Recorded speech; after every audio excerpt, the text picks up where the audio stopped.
All right, everyone, let's take a look at our homework that we had assigned on Friday, page 670, questions 1 to 3. I want to do all three of these questions. Number 1 says, determine the speed of light in the following materials: water, ethanol, ruby, and crown glass. Now, there's a couple of ways that I can look at this question, question number 1. I can assume that it's going from air, the light is, that is, going from air to water, from air to ethanol, from air to ruby, and from air to crown glass. And I can use Snell's law, sine theta 1 over sine theta 2 equals V1 over V2 equals lambda 1 over lambda 2 equals N2 over N1. That's perfectly fine. Or I can go back to that definition of index of refraction. You remember how we defined index of refraction a bunch of days ago? The ratio of what to what?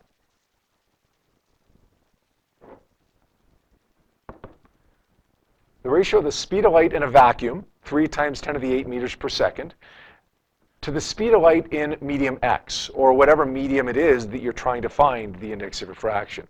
So if we go back to that basic definition, we can absolutely solve all of question number 1 with that definition.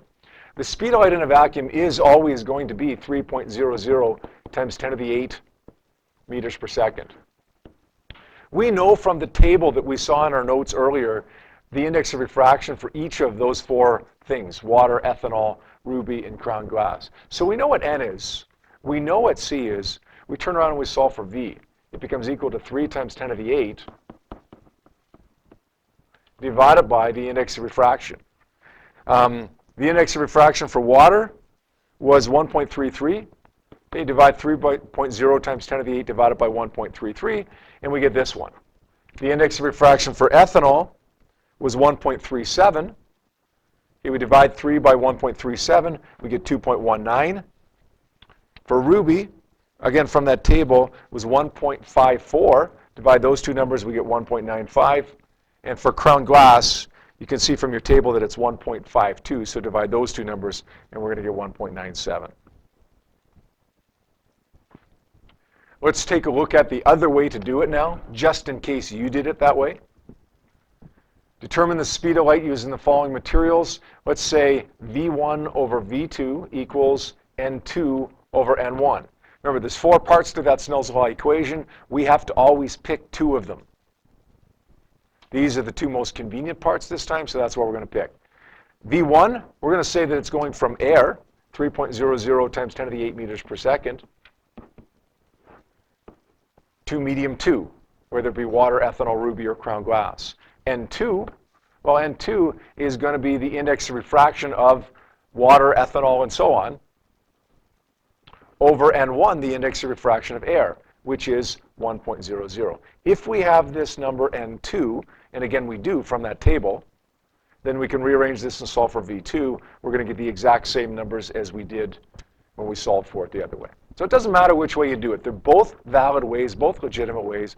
Do whatever way makes you feel most comfortable. How many people did it the first way? Anyone? Okay, how many people did it the second one? Okay, about half and half. All right, let's take a look at number 2. It says light of wavelength 737 nanometers. We want to circle this because we have a non-standard unit there. Although, as it turns out, we're not going to have to do the conversion here if we don't want to, because we're doing a ratio, and of course the units end up canceling. It enters the quartz glass at an angle of 25 degrees. We want to find the angle of refraction and the wavelength of the light in the quartz glass. So what do we got here? This is going to be lambda 1. This is going to be theta 1. We know the indices of refraction of quartz glass, and we have to assume that it's coming from air here. So we know the index of refraction of air as well. We want to find the angle of refraction, theta 2. And we want to find the wavelength in the quartz glass. That's going to be lambda 2. Let's say lambda 1 over lambda 2 equals N2 over N1. Lambda 1 is 737 nanometers. Again, we don't have to do the conversion here because the units on the bottom are also going to be nanometers and they end up canceling. If you do the conversion, that's okay. If in doubt, always convert, because you're never going to go wrong converting here.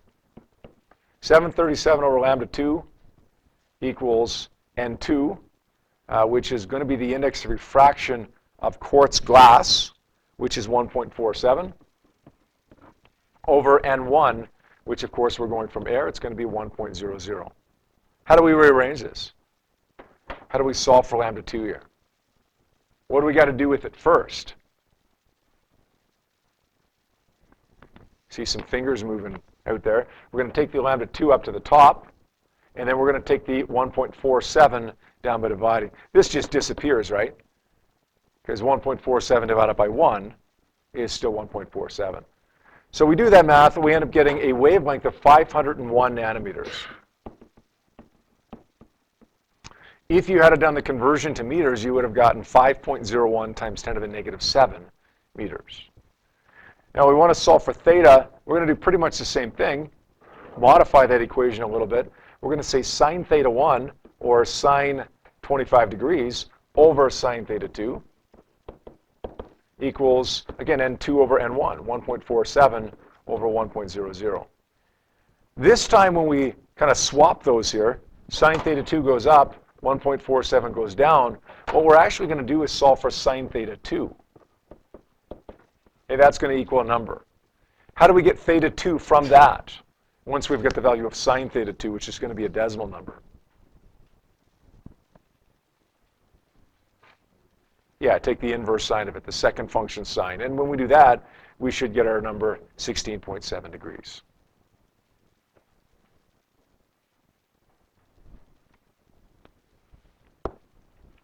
And finally, question number 3. It says light enters an unknown crystal from air. This time they're nice and they tell us that it's going from air with a wavelength of 500 nanometers. Again, we get those strange units, although in this case it's probably not going to matter because we don't have to do the conversion. The wavelength of the light in the crystal is 450. What's the refractive index, or the index of refraction of the crystal? We're going to say this is lambda 1. This is going to be lambda 2. We've got the index of refraction of air. We're going to say it's 1.00, and we're solving for N2. Again, Snell's law, 4 parts to it. We're going to use 2 parts to it. The 2 parts that are convenient for us are going to be lambda 1 over lambda 2 equals N2 over N1.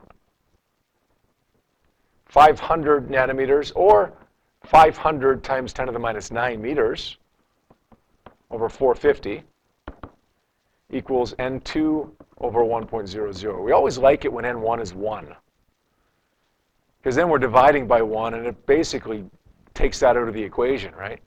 Just makes the math a little bit easier. 500 divided by 450 is what we're going to end up doing here. We end up getting 1.11. What are the units that go with that? They don't have any listed here. Should there be units there? Should there be units for the index of refraction? Have they made a mistake here? They haven't, no. Remember the definition, C over V. What are the units for C? Meters per second. What are the units for V? Meters per second. Thank you. We divide those two, they end up canceling out, so there are no units for the index of refraction. It's just 1.11 there. Good? I want to introduce the next logical step with this whole Snell's law thing, this whole refraction thing now. It's called total internal reflection. You see an applet up on the board here that we worked on last week, last Thursday and last Friday. I want to change this just a little bit so that you see something that you may not have seen when you were performing that activity last Thursday and Friday. Let's first press the button here. Let's get the light going from the first medium, which is air, to the second medium, which is water. You can see that the vast majority of that is going to refract. It's going to bend as it goes from the first medium to the second. That's because the speed changes. As the speed changes, the direction changes. As it slows down, the angle of refraction, as measured right here, gets smaller. If we increase the angle of incidence to a greater value, what's going to happen? Well, as theta becomes bigger, as this angle right here, the angle of incidence becomes bigger, the angle of refraction becomes bigger. And that's going to keep happening as long as we keep increasing the angle of incidence. But notice now, I can't get much bigger of an angle of incidence. I'm at just about as much as I can possibly get, just about at 90 degrees. You can see that the angle of refraction has increased pretty dramatically from what it started out as, but it's still much smaller than the angle of incidence. The angle of refraction, theta 2, will always be smaller than the angle of incidence as long as we're going from air to water. But let's flip that around. Let's go back to the start here. Let's go back to a fairly small angle. Let's go now from water to air. You can see that this ray of light is still refracted. Okay, it's still bending as it goes into the water, or sorry, into the air medium from the water. But this time you can see the angle of refraction is bigger than the angle of incidence. Theta 2 is bigger than theta 1. Why is that the case? Well, as light goes from water to air, it doesn't slow down, it speeds up. The angle of refraction will be bigger than the angle of incidence because the speed in medium 2 will be bigger than it is in medium 1. Let's increase now the angle of incidence to a bigger value and see what happens. Remember when we did it when it was going from air to water, the angle of refraction increased, but it always remained smaller than the angle of incidence. You can see as I'm doing this, the angle of refraction is increasing, but it's always remaining bigger than the angle of incidence. Watch what happens right here. I get to this point, and you can see that there is no angle of refraction anymore. This ray of light isn't entering the new medium. It's reflecting off of the surface of the medium, of the boundary. We call that total internal reflection, when all of the ray of light reflects as opposed to partially refracting. It's kind of like skipping a rock. You guys have tried this before, right? Everybody's taken a rock and thrown it into the water. You throw it straight down, and what happens? You got the water here. You throw the rock straight down. It's going to change speed as it goes into that new medium. But as it changes speed, because it's going straight down, it's going to keep going straight down. What happens if you throw that rock in at a bit of an angle like this? Well, it's still going to go into the water. But because it changes speed, it's also going to change direction. If I increase that angle at which I throw it to a great enough degree from the normal line measure, that is, then what's going to happen to that rock? It skips off, right? That's not total internal reflection, but it's analogous to total internal reflection.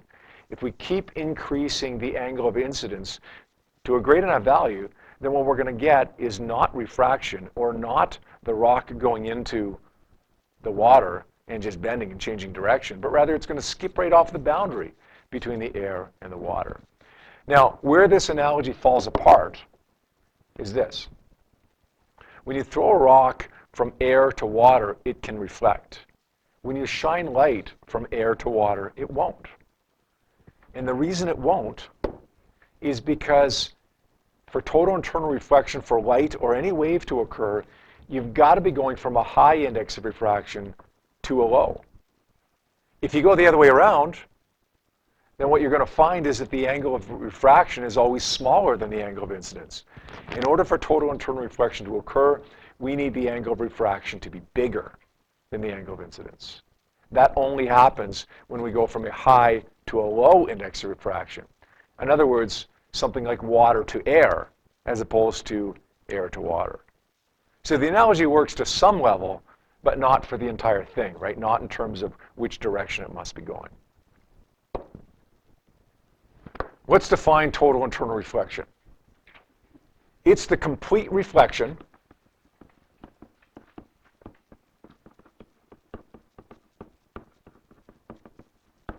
of light off of a boundary when a certain angle of incidence is exceeded.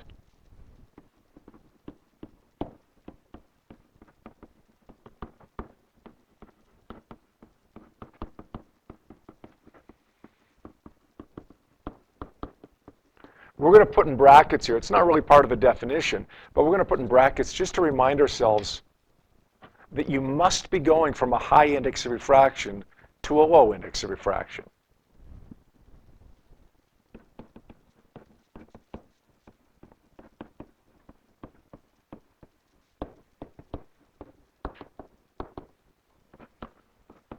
It doesn't work if you go the other way around. Despite the fact that a rock will reflect off of water when you're going from low to high, light will not, or at least not totally. Now, the critical angle is the angle of incidence at which total internal reflection begins to occur.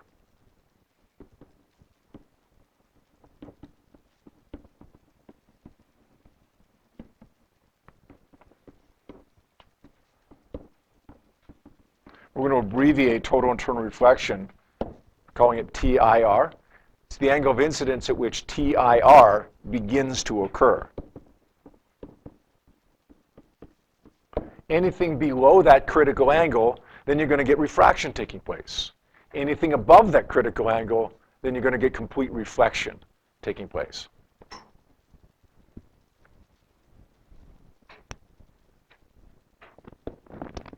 Let's give you a couple of examples of when this occurs. How many people are golfers here? If you're anything like me, the most valuable club in your bag is your retriever. I don't know what I spent, 40 bucks, whatever, on a golf ball retriever. I don't know. It's paid for itself many, many, many times over. You hit a golf ball, if there's water around anywhere, it doesn't matter how small it is, I managed to find it. If the green was water, then that would be good, because then I would hit the green every time. If I put a golf ball in the water, and I bring my golf ball retriever out, that's a big golf ball, but it doesn't matter. We bring the retriever out to get it. Sometimes it's kind of a bit of a pain in the butt. You start putting that golf ball retriever in the water, and it's like, where's the ball? You see the ball, but when you put the retriever in, you're kind of poking in the wrong place sometimes. The reason is because the ball doesn't appear to be where it really is. Okay, you perceive it to be somewhere other than where it really is. Why?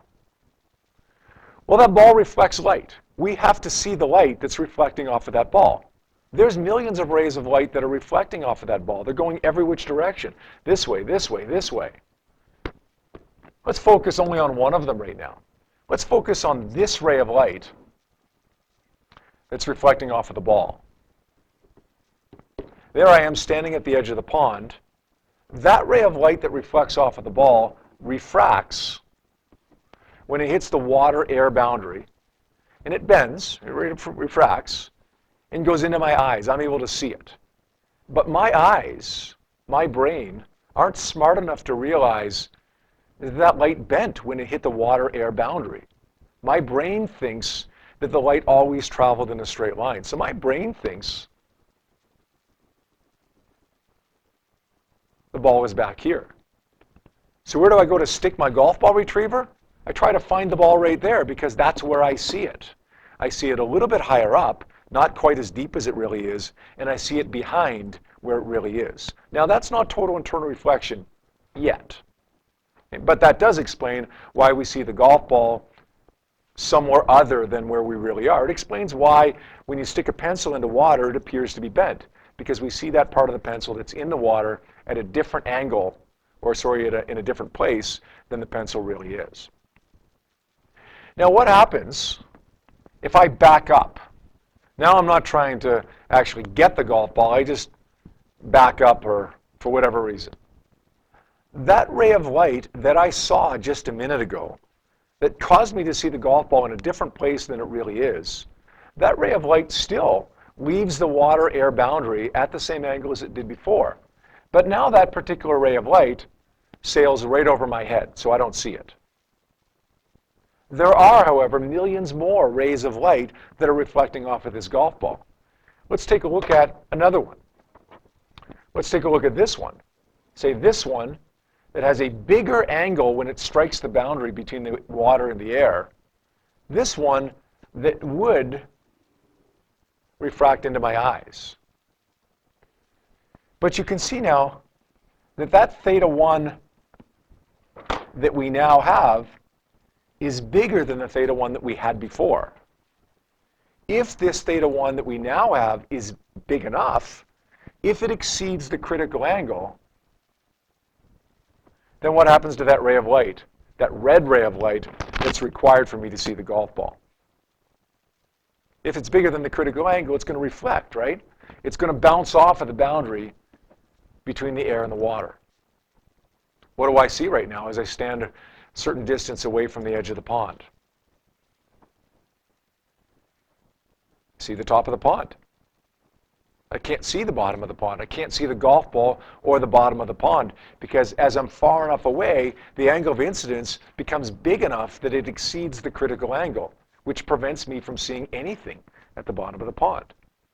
You ever noticed that before? You stand close to a body of water, you can see down.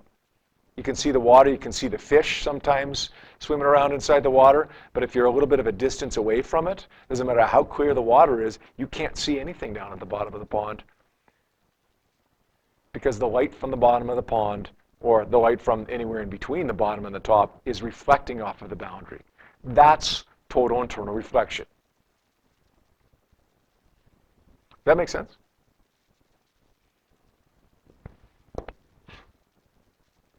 Give you another place where it's seen now. Diamonds are expensive. Okay, when I bought a diamond for my wife-to-be 15 years ago, I remember going into the store and thinking, oh my goodness, this is expensive. I went to this place called Spence Diamonds. You guys have probably heard the ads on the radio. The guy that sounds a little crazy on the radio is the guy that sold me my diamond ring, or my wife's diamond ring. He sat me down and explained to me the 4 C's, they call them, when they're selling diamonds. There's the clarity, how clear the diamond is, right? The clearer it is, the better it is, the more you pay for, right? The color. Generally, if there's no color, it's more valuable. Although, if it's colored, certain diamonds, certain colors can become very valuable because they're so rare. So we've got the clarity, the color, we've got the carats, which is the size of the diamond, how big the diamond is.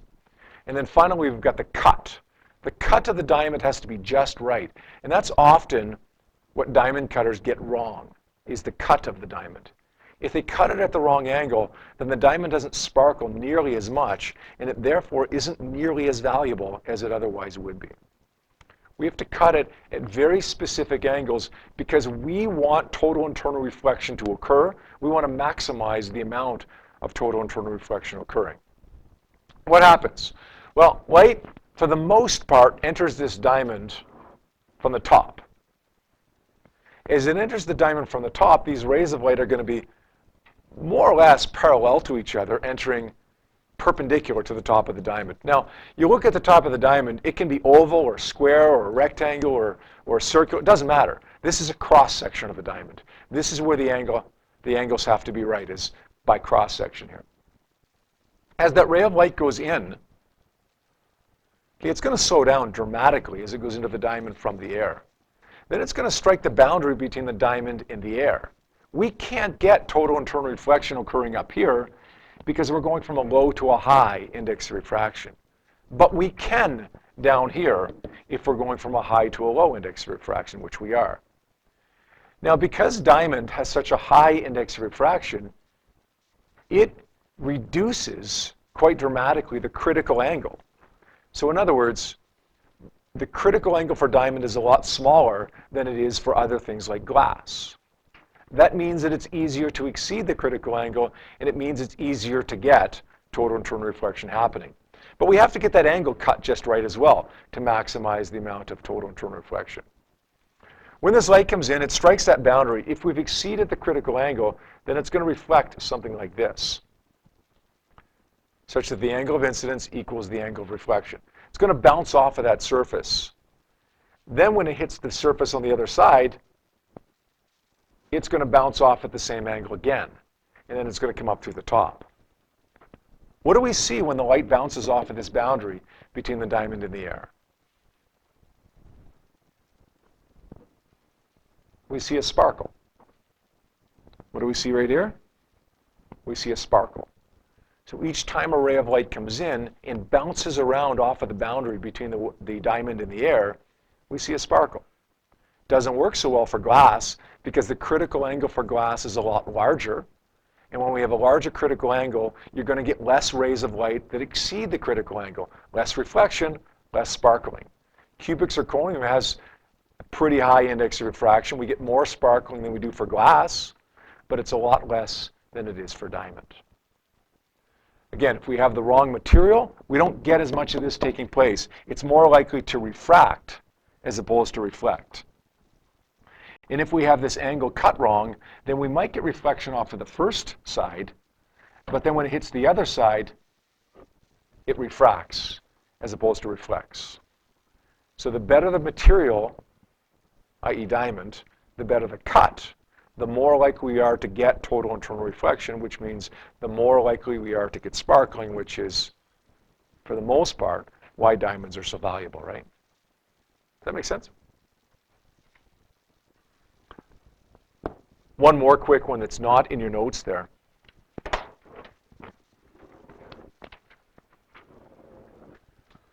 This is an optical fiber optics. You guys have heard of fiber optics, right? Fiber optic cables.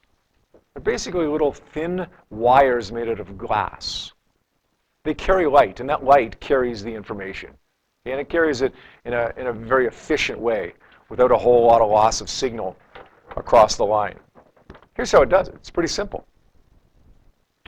Here's a ray of light. When it strikes that boundary, assuming that it strikes that boundary at a big enough angle that exceeds the critical angle, what's going to happen to it? It's going to reflect. Right? What happens to it down here? It's going to reflect, and so on and so on and so on. As that light goes through the entire length of the wire, we have pretty much all of the light making it down to the other end. So pretty much all of the information that it's carrying, making it down to the other end. Anybody suggest to me why you can't take a fiber optic cable and bend it 90 degrees or wrap it around too tight of a loop? Besides the fact that it might break, what's the problem with that? Yeah, what happens is if you turn this to too much of an angle here, if you turn it to, bend it 90 degrees, then it might reflect off of this part right here, but then when it hits the second time, it may not exceed the critical angle. So we have to have fairly long turns, fairly big radius turns, in order that we always exceed the critical angle. Okay, as long as that happens, we get very little signal loss throughout the entire circuit. Does that make sense? All right. How exactly do we calculate the critical angle? How do we know that the critical angle for diamond is much less than the critical angle for glass or, for that matter, cubic zirconium? It's pretty easy, actually.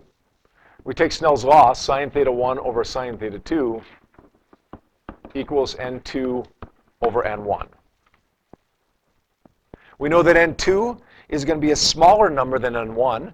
We know that's going to be the case because we have to be going from a high index of refraction to a low index of refraction. So n1 has to be bigger than n2. We also know that at the point total internal reflection begins to occur, the critical angle, that ray of light does this. It no longer refracts, it begins to reflect. In other words, the angle of refraction, theta 2, is 90 degrees. So if we want to find theta c, the critical angle, we'll rename theta 1 theta c, and we'll make theta 2 90 degrees. Now, what's 90 degrees? What's sine 90? Do it on your calculator if you don't know this off the top of your head. What's sine 90? 1. So this actually disappears. It becomes sine theta c over 1, or just sine theta c, is equal to n2 over n1. Theta c, the critical angle, ends up being equal to the inverse sine, or second function sine, of n2 over n1. That's it. And that's going to be the case every single time. Now, this form of the equation doesn't appear on your data sheet. This does. So know how to get from this to this. But in the end, it's always going to be the same. Okay, for each and every question you get, it's going to look the same.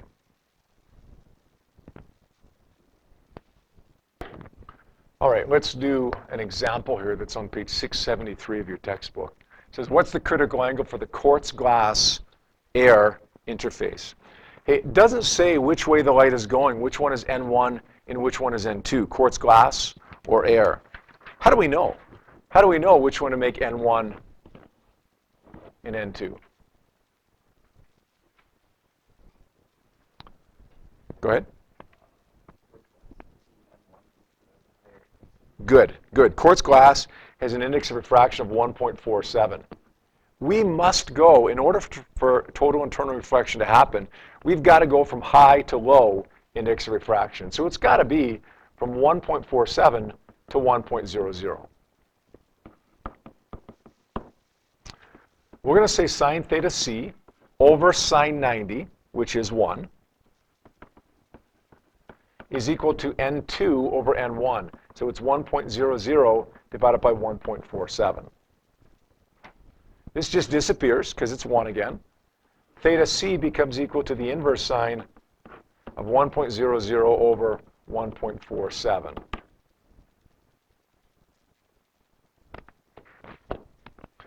We solve that to be 42.9 degrees. Any ray of light that strikes the boundary between the quartz glass and the air above 42.9 degrees will completely reflect. Anything below 42.9 degrees will partially refract.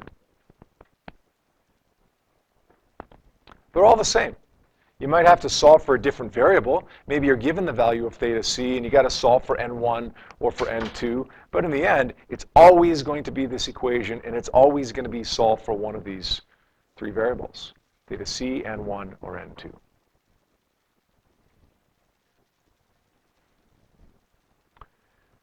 Let's take just a minute here and solve question 1A individually at your seats, and we'll see how that goes. Okay? We'll give you questions B and C for homework as long as 1A goes okay for you.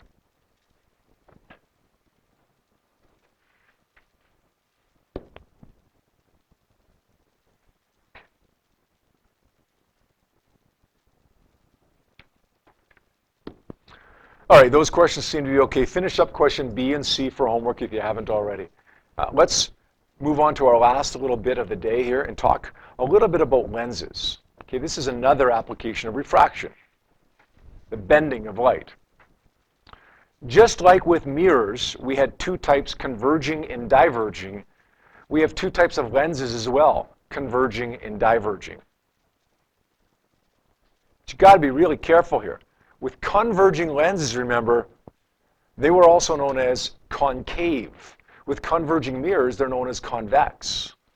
Diverging lenses were convex. Diverging mirrors are concave. It's exactly the opposite. If you got a shape of a mirror that looks like this, it's converging. To get a lens that's converging, it needs to be thicker in the middle. To get a mirror to be diverging, it needs to be thicker in the middle. To get a lens to be converging, or diverging, I should say, it needs to be thinner in the middle.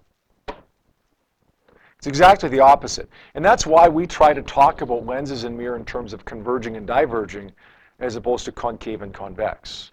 Okay, if you remember the terms concave and convex, that's good, but in the end, we're going to end up mixing up when we have a positive focal length and a negative focal length. Okay, if we remember converging and diverging, then we're always going to remember that converging means positive focal length or real focal point. Diverging means virtual focal point or negative focal point. A converging lens, an example of a converging lens would be a magnifying glass. Okay, this is a picture right here that I pulled off of Twitter here a few weeks ago. Chris Hadfield is a Canadian astronaut on board the International Space Station right now. He's actually the commander. Every day he tweets some stuff rather inconsequential, but some stuff that's really cool. Some pictures of, one day he took a picture of Calgary from the International Space Station and tweeted it so we could see the city of Calgary from space. Okay? He takes pictures of things that happen inside the space station, including this, which I thought was a pretty cool picture. If you look at that closely, you can see this bubble of water that's in front of his face. First of all, it's a bubble that's a perfect sphere. And the reason it's pretty much a perfect sphere is because you don't have gravity pulling down on it. So it doesn't make it that teardrop shape because it doesn't have that gravity kind of distorting the shape of it. It's just going to be a sphere. But that sphere of water in front of his face basically forms a converging lens or a convex lens. Notice what happens when it's in front of his face. You see his face behind it. What do you see inside there? His eyes and his nose are upside down. They're inverted. Right? Sometimes with converging lenses, you get this, which is upright and bigger. Sometimes you get something that looks like this, which is inverted and smaller. It all depends upon where the object is relative to the image, or sorry, relative to the lens. Diverging, we have converging lenses in our eyes. Yeah, that's right there. But if we have a problem with our eyes, we can't see properly, if the rays of light focus in front of the retina, okay, which is right here, then we need to put a diverging lens. We need to spread the light apart before it enters our eyes. We need to correct for that.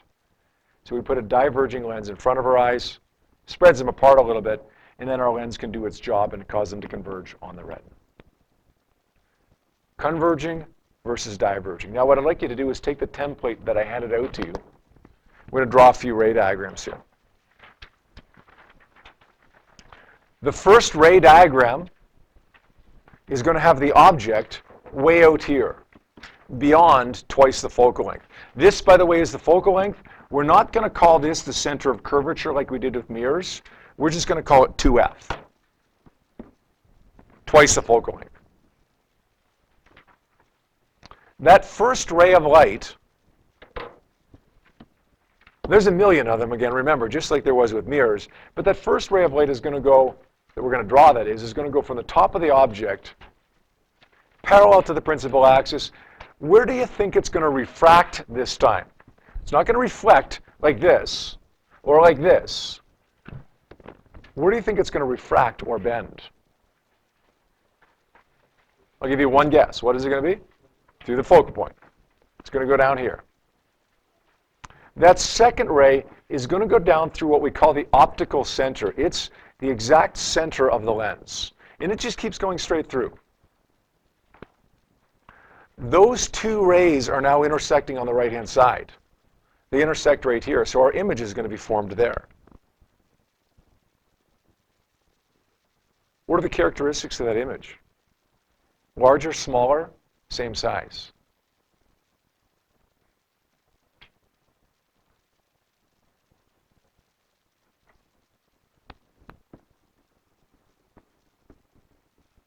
It's smaller. Is it upright or inverted? It's inverted, good. It's upside down. Is it real or virtual? It's real. How do you know that it's real? Solid lines intersect. That means you could project it onto a screen if you wanted to. You don't have to, but you could. Remember when we do the ray diagrams for mirrors? If we had an image formed on the opposite side of the mirror that the object was on, then it was a virtual image. But now, if it's on the opposite side, it's going to be a real image. It's all based on whether solid or dotted lines intersect with each other. This is the picture that we saw of Chris Hadfield just a minute ago. The object was placed far enough away from the lens. In other words, Chris Hadfield's face was placed far enough away from the lens, this drop of water, that the image formed is going to be smaller and upside down. There are 5 ray diagrams that you can draw for converging lenses. The characteristics of the images are going to be different, but the basic rays that we're going to draw for each of these are going to be the same. So I'm going to skip right to the last one, and then I'm going to ask you guys to draw the 3 in between. The last one,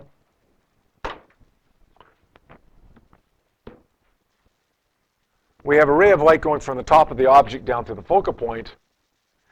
The second one goes from the top of the object down through the optical center of the lens. They don't intersect. So we've got to extend these now. We've got to extend these back here. Just a reminder that grade 11 band blue lens. They intersect right there, which produces an image that's larger. It's upright. And it's virtual. That's the magnifying glass.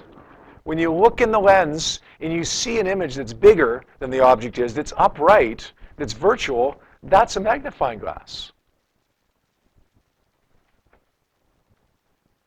I want to draw one quick ray diagram before you guys take off here for the other kind of lens. Again, they're all going to be the same as well. Then I'll ask you to draw the rest of them for homework. This is our diverging lens, or our concave lens.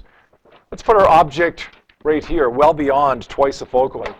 The first ray is going to go parallel to the principal axis, and then it's going to diverge away from the focal point.